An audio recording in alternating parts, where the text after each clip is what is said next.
और आदाब, सत श्री अकाल। मैं पप्पन ठाकुर, आप देख रहे हैं सच का कारवां न्यूज़। गाजियाबाद में एक प्रेस वार्ता के दौरान समाजवादी पार्टी के अनुसूचित जाति प्रकोष्ठ के प्रदेश अध्यक्ष व पूर्व दर्जा राज्य मंत्री पर सर्वेश अंबेडकर ने कहा है कि उत्तर प्रदेश में भाजपा गुंडागर्दी वाली सबसे बड़ी पार्टी है और पंचायत चुनाव में लोकतंत्र की धज्जियां उड़ाने के बाद खुशी मना रही है। उन्होंने कहा है कि पंचायत चुनाव में सबसे ज़्यादा जिला पंचायत सदस्य, बीटीसी और ग्राम प्रधान समाजवादी पार्टी के ही चुने गए थे, लेकिन भाजपा ने जिस तरह से जनादेश का अपमान करते हुए प्रशासन की मदद से गुंडागर्दी करके जिला पंचायत अध्यक्ष और ब्लॉक प्रमुख के चुनाव जीते हैं, उसकी लोकतंत्र में कहीं और मिसाल नहीं मिलती। उन्होंने कहा है कि भाजपा से बड़ी गुंडागर्दी वाली पार्टी कोई और हो नहीं सकती। प्रशासन को साथ लेकर गुंडागर्दी करके भाजपा ने एक नई परिभाषा तय की है। इटावा के एसपी सिटी मोबाइल पर बात करते हुए खुद कह रहे हैं कि भाजपा के जिला अध्यक्ष, विधायक और कार्यकर्ता कानून व्यवस्था खराब कर रहे हैं। आइए सुनते हैं समाजवादी पार्टी के कार्यकर्ताओं के विचार। अभी जो लूटपाट हुई है इतने बड़े पैमाने पर, तो जो लोग नहीं मानते थे कि सरकार समाजवादी पार्टी बनने में कुछ खतरा है, अब उन्हें भी लगने लगा कि अब खतरा नहीं, गारंटी है, समाजवादी पार्टी की सरकार बनेगी। माननीय अखिलेश यादव जी प्रदेश के मुख्यमंत्री बनेंगे। आप देख रहे हो लॉकडाउन व्यापारियों को बहुत ज़्यादा उत्पीड़न इस समय हुआ है। व्यापारी एक बात पे बहुत ज़्यादा नाराज है कि सरकार अपनी आर्थिक जरूरत बढ़ाने के लिए शराब के ठेके खोल रही है और व्यापारी की दुकानें बंद हैं। जैसे शनिवार रविवार को बाजार बंद होता है, तो शराब के ठेके खोलते हैं। उससे व्यापारी बहुत ज़्यादा तनाव में है और परेशान है। क्या बोलना चाहिए? देखिए, सरकार व्यापारियों के नहीं किसानों के भी खिलाफ है, दुश्मन है। जिससे सरकार को लाभ होता है, बहुत अच्छा सवाल आपने किया है कि जो शराब माफिया हैं उनके द्वारा जो मनी संग्रह होती है, जो टैक्सेशन के मैटर्स हैं विभिन्न, तो चमड़ी खींच के सरकार वसूली कर रही है, लेकिन देने के नाम पर एक घोड़ा नहीं। जो व्यापारी अपना रोजी रोजगार चला रहा था, उस रोजी रोजगार की वजह से आम जनता भी लाभान्वित होती थी, उसकी ज़रूरतें पूरी होती थी, उसको बंद कर दिया है और वो मरी के कगार पर आ गया है। तो भारतीय जनता पार्टी की सरकार इस देश के अन्नदाता के खिलाफ है।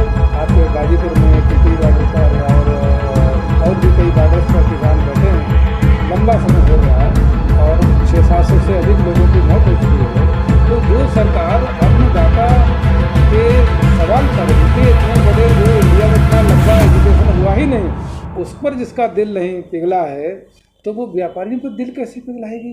उनका तो व्यापारी बड़ा बड़ा मोटा मोटा चाहिए। मुकेश अंबानी है, अडानी है, मेहुल चोकसी है और विजय माल्या जी हैं, ये व्यापारी उनके लिए हैं। आप जो सड़क के किनारे रेहड़ी पटरी वाले तो कोई गिनती में नहीं हैं, जो छोटे मोटे शोरूम बनाने के लिए कोई गिनती में नहीं है, उनके लिए बड़े बड़े व्यापारी हैं, उनके लिए काम हो रहे हैं।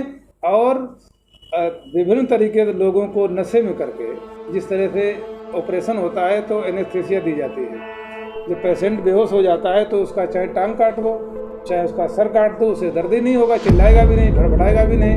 तो बीजेपी सरकार भी नशा बांटकर लोगों को नशे में कर बेहोश करके और उनका हाथ पांव काट रही है। कल क्या होगा ये कोई नहीं बता सकता। इतने भयावह हालात देश और प्रदेश में हो गए। एक बहुत बड़ी समस्या प्रदेश में है, अभिभावक बहुत ज़्यादा परेशान है फीस को लेकर, क्योंकि 2020 से लेकर 2000 तक स्कूल बंद है। अभिभावक संघ ने भी धरने प्रदर्शन किए, अभिभावक भी सब सरकारों के पास भी गए, अधिकारियों के पास भी गए कि फीस कम को लेकर के फीस आधी हो, क्योंकि स्कूलों में पढ़ाई हुई नहीं है। ऑनलाइन के हिसाब से फीस के लिए वो कह रहे हैं। सरकार कोई भी उनकी बात पे ध्यान नहीं दे रही है। अभिभावक क्योंकि आर्थिक व्यापार बंद रहे हैं, काम नहीं चल रहे हैं और फीस को लेकर के बहुत ज़्यादा स्कूल प्रेशर बना रहा है और सरकार सरकार की मंशा है कि इस देश के लोग जितना जल्दी निरक्षर हो जाएं, निरक्षर भट्टाचार्य हो जाएं, इस देश का जो आर्थिक संसाधन है लोगों के, चूँकि जब आर्थिक संसाधन नहीं है, अगर अभिभावक के पास में आर्थिक स्थिति ठीक ठाक होती है तो वो एफोर्ड कर लेता है कि चलिए दैवीय आपदा है, प्राकृतिक आपदा है, इस प्राकृतिक आपदा में पढ़ाई लिखाई नहीं हो सकती ऑनलाइन कर, लेकिन जब उसके पास देने के लिए है ही नहीं तो कहाँ से दे? वो घर बेच के दे, अपने बीवी के ज्वेलरी बेच के दे, अपना पेट काट के दे, कहाँ से दे? और किसान तो वैसे ही बेहाल है। अभिभावक भी तो किसानी का बेटा है, मजदूर का बेटा है। किसान तो थोड़ा बहुत भी अफोर्ड कर लेता है, मजदूर कहाँ से अफोर्ड करेगा? तो बीजेपी सरकार की मंशा इस देश के आर्थिक संसाधन को समाप्त करने की है, चाहे वो माध्यम नोटबंदी का रहा हो, चाहे वो माध्यम GST का रहा हो, चाहे वो माध्यम बेरोजगारी बढ़ाने का रहा हो, और चाहे वो एजुकेशन का मामला रहा हो। तो बीजेपी की तो ये नीयत है और इस नीयत से देश वाकिफ हो चुका है, इसलिए सत्ता परिवर्तन हर हाल में होगा। भाजपा कह रही है कि सरकार ने जितने वादे किए थे सभी पूरे किए, जबकि उसके बाद राम मंदिर में निर्माण संचालन किया गया, उस पर क्या है? देखिए, धारा 370 जो हटाई है उसको देखो, आप लोग जान रहे हैं 370 को हटाने की इतनी कोई आवश्यकता नहीं थी, इसलिए कि जिसके खिलाफ होकर के आपने 370 हटाई, उसी से मिलकर के आपने सरकार बनाई थी। आपने सरकार क्यों बनाई? आप कब दोस्त हो जाओगे, कब किसके दुश्मन हो जाओगे, ये इनकी कथनी करनी पहले ठीक तो करें। और जहाँ तक राम मंदिर का मैटर है, ये राम मंदिर का मैटर ये न्यायिक मैटर रहा ही नहीं, ये भावनात्मक मैटर है। भावनाओं को समझते हुए, प्रेशर को समझते हुए हम न्यायपालिका ने डिसीजन दिया है, और डिसीजन जो आया है तो उसमें भी केवल आमदनी का जरिया बन गया है राम मंदिर। वहाँ पर घोटाले ही घोटाले हो रहे हैं। ज़मीन भी देख रहे हैं आपको, 8-8 घंटे में लोग 50-50 गुना उस ज़मीन की कीमत बढ़ा देते हैं। इतनी बड़ी महंगाई हो जाती है 8-8, 6-6 घंटे में। तो ये केवल लूटने के अलावा इनके पास कोई काम नहीं, ना इनका राम है, ना भगवान है, ना ईश्वर है। ये उनके नाम पर केवल और केवल धंधा करते हैं, दुकान चलाते हैं। मर और खप इस देश की जनता रही है। इसमें सर्वे जी एक सवाल बहुत महत्वपूर्ण है, जिसे जो जनता की इस समय मांग नहीं आई है, चुनाव नजदीक है, सरकार ने हर चीज आधार से लिंक कर दी है। बैंक खाता, गैस हो, अन्य चीजें भी, सब चीजें लिंक आधार से हो गई। जनता की मांग है वोट आधार से क्यों लिंक नहीं हो रही? ये जिस दिन वोट लिंक हो जाएगा उस दिन इस देश में लुटेरों की सरकार ने बनना बंद हो जाएगी। जो ये सरकार के माध्यम से अभी उत्तर प्रदेश के चुनाव में जो डाका डाला गया है, खुलेआम गुंडई तांडव किया गया है, महिला सदस्यों को जनादेश के खिलाफ जाकर के इतने बड़े पैमाने पर लूटपाट की गई है, तो इन लोगों क्या किसी को भी इस तरह के कॉन्स्टिट्यूशनल सीमाओं के इधर उधर जाने का मौका ही नहीं मिलेगा। और ये बहुत ज़रूरी है कि जिस तरीके से अन्य सारी चीज़ों को आधार से लिंक किया गया है, वोटर कार्ड को भी उससे लिंक कर दिया जाए, ताकि सारी शंकाएं खत्म हो जाए। जनसंख्या देखिए, जनसंख्या नियंत्रण कानून जो भारतीय जनता पार्टी की सरकार लाई है, मुझे लगता है कि ये बीकर सेक्शन से दुश्मनी कोई और पुरानी है, उसको निकाल लो। वो एजुकेशन को बढ़ावा नहीं देते, एजुकेशन को कोलेप्स कर दी है। कुछ तो कोविड की वजह से हुई है, कुछ भारतीय जनता पार्टी की पॉलिसी की वजह से हुई है। फीस ना दे पाने के कारण, गरीब बच्चों को स्कॉलरशिप ना मिल पाने के कारण, और लोगों के पास मोबाइल ही नहीं है। मोबाइल है तो इंटरनेट नहीं है। अभी सरकारी साइटें तक तो एक हफ्ते के लिए बंद हो जाती हैं, बोलते क्यों, सर्वर डाउन है। तो इंटरनेट से जुड़े हुए मैटर में पढ़ाई तो जीरो हो गई है, बच्चे सब आवारा हो गए हैं, और अब इनकी नज़र भी अभी इस तरह से बेकार हो गए हैं। तो फिर अब जनसंख्या नियंत्रण के लिए कानून लाओ कि 2 बच्चे ज़्यादा हो गए तो उसको चुनाव लेने का मौका नहीं मिलेगा, उनको सरकारी नौकरी में जाने का मौका नहीं मिलेगा। तो इस कानून को ला करके इस देश को वो गिरवी रखना चाहते हैं, बेचना चाहते हैं। इस देश के जो 4th क्लास के संसाधनों पर जो थोड़े बहुत लोग सेवाएं दे रहे हैं, उनको भी ख़त्म करना चाहते हैं। अगर इनको सच्चे मायने में जनसंख्या नियंत्रण करना है तो ये समान शिक्षा प्रणाली इस देश में लागू कर दें, असमान शिक्षा जो है उसको ख़त्म कर दें। तो मुझे नहीं लगता है कि जनसंख्या नियंत्रण कानून लाना पड़े, या और भी बहुत सारी योजनाएं ऐसी चल रही हैं इनका कोई औचित्य नहीं चलाने का, तो उनको भी बंद कर देना पड़ेगा।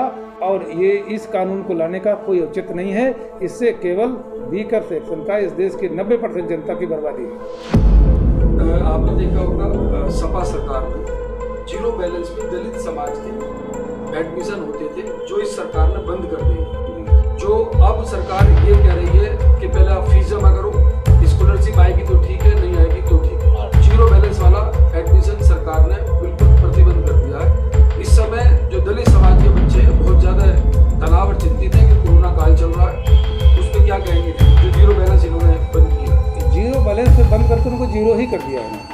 जिसके पास पैसा है ही नहीं देने के लिए, बाद में क्या मिल जाएगा?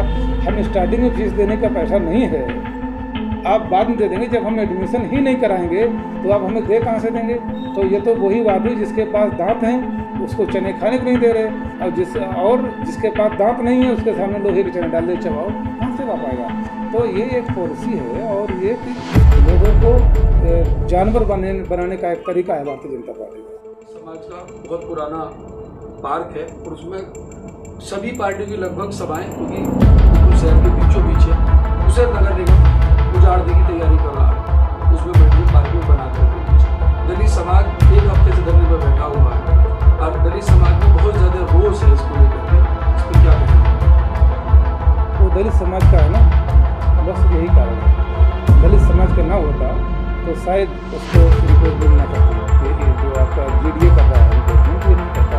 उनका दलित होना ही, कमजोर होना ही, इसलिए दलित समाज में मैसेज चला गया है कि भारतीय जनता पार्टी दलितों की एक ऐसी नहीं जो सरकार बना के, चाहे राष्ट्रपति ने प्रधानमंत्री बना दे, अगर वो संघ से निकला हुआ होगा, भारतीय जनता पार्टी से निकला हुआ होगा, तो निश्चित रूप से जो कास्टिज्म इंडिया में है या कास्ट सिस्टम जो है, कास्ट सिस्टम में तो उनका हो सकता है, गुलाम कर सकता है, मगर उनकी आइडियोलॉजी का नहीं हो सकता है। इसलिए दलित हैं, यही उनका अपराध है, इसीलिए GDA कर रही हैं। मेरा दलित भाइयों का संदेश है कि वो ताकत के साथ में, पूरे हौसले के साथ में डटे रहें। जिस तरह से हमारे बॉर्डर्स पर किसान भाई 3 कानूनों को वापस लाने के लिए डटे हैं, तमाम साबित हुई हैं। हमारे जो दलित भाई जहाँ पर डटे हैं, अपने मान सम्मान की रक्षा के लिए, महापुरुषों के भारत को बचाने के लिए लड़ने के लिए वो भी डटे रहें, और हम सब लोग उनके साथ हैं।